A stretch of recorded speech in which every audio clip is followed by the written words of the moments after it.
అనగనగా ఒక అడవిలో ఒక సింహం ఉండేది.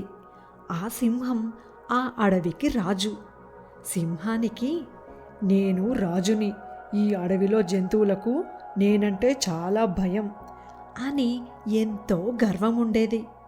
ఒకసారి ఆ సింహం కన్ను ఒక అడవి దున్నల గుంపు మీద పడుతుంది. ఆరోగ్యంగా బలిష్టంగా ఉన్న అడవి దున్నలను చూడగానే సింహానికి నోరూరుతుంది. కానీ ఆ అడవి దున్నల గుంపును ఒంటరిగా వేటాడడం కష్టమని ఆగిపోతుంది. ఇదంతా దూరం నుండి ఒక నక్కల గుంపు గమనిస్తూ ఉంటుంది. దున్నలను వేటాడడం తమ వల్ల అయ్యే పని కాదు, కానీ కాస్త తెలివి వాడితే విందు భోజనం దొరుకుతుంది అని అనుకుంటాయి నక్కలు. నక్కలు సింహం వద్దకు వెళ్ళి, మృగరాజా, మా గుంపులో 9 నక్కలు ఉన్నాయి. మేము తెలివిగా దున్నలను గుంపు నుండి వేరు చేస్తాము.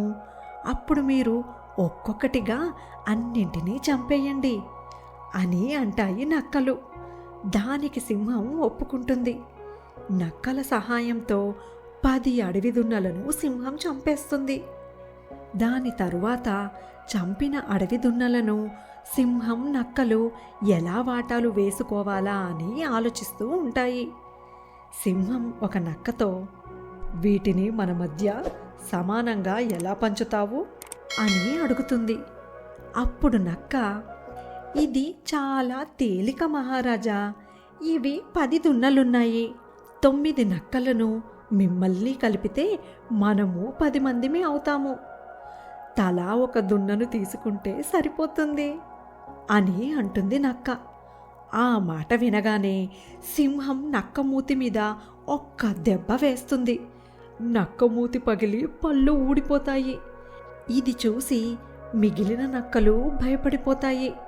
అప్పుడు సింహం మరో నక్కతో, ఇప్పుడు నువ్వు చెప్పు, సమానంగా ఎలా వాటాలు వేస్తావు అని అడుగుతుంది.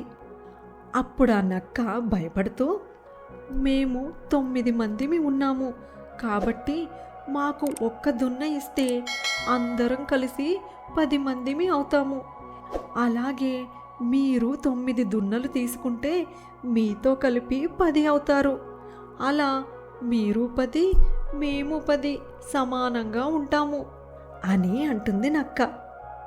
భేష్, ఇంత సమానంగా ఎలా వాటాలేయగలిగావు అని అంటుంది సింహం. ఆ నక్క పగిలిన మూతి చూసి నాకీ తెలివి వచ్చింది మహారాజా అని అంటుంది నక్క. ఈ సింహంతో ఎలా మాట్లాడినా ముప్పే. మరోసారి సింహంతో పొత్తుకు రాకూడదనుకొని నక్కలు ఉసూరుమంటూ వెళ్ళిపోతాయి.